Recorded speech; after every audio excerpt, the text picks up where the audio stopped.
'Twas the night before Christmas, when all through the house not a creature was stirring, not even a mouse. The stockings were hung by the chimney with care, in hopes St. Nicholas soon would be there.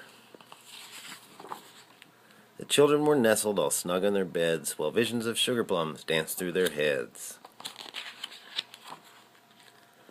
And Mama in her kerchief and I in my cap had just settled our brains for a long winter's nap, when out on the lawn there arose such a clatter, I sprang from my bed to see what was the matter.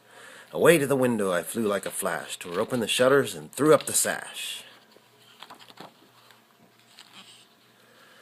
The moon on the breast of the new-fallen snow gave a luster of midday to objects below, when what to my wondering eyes did appear but a miniature sleigh and 8 tiny reindeer.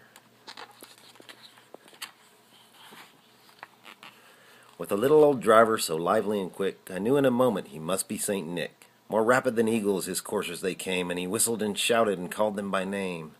Now Dasher, now Dancer, now Prancer and Vixen, on Comet, on Cupid, on Donder and Blitzen, to the top of the porch, to the top of the wall, now dash away, dash away, dash away all.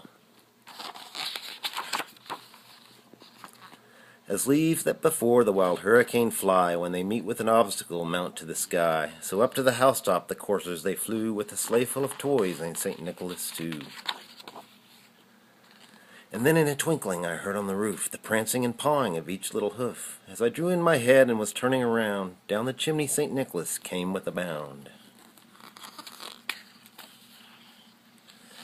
He was dressed all in fur from his head to his foot, and his clothes were all tarnished with ashes and soot. A bundle of toys he had flung on his back, and he looked like a peddler just opening his pack. His eyes, how they twinkled, his dimples how merry, his cheeks were like roses, his nose like a cherry. His droll little mouth was drawn up like a bow, and the beard on his chin was as white as the snow. The stump of a pipe he held tight in his teeth, and the smoke it encircled his head like a wreath. He had a broad face and a round little belly that shook when he laughed like a bowl full of jelly. He was chubby and plump, a right jolly old elf, and I laughed when I saw him in spite of myself. A wink of his eye and a twist of his head soon gave me to know I had nothing to dread.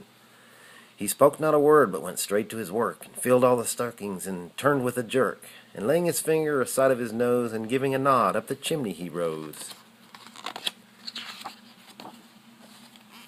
He sprang to his sleigh, to his team gave a whistle, and away they all flew like the down of a thistle. But I heard him exclaim ere he drove out of sight,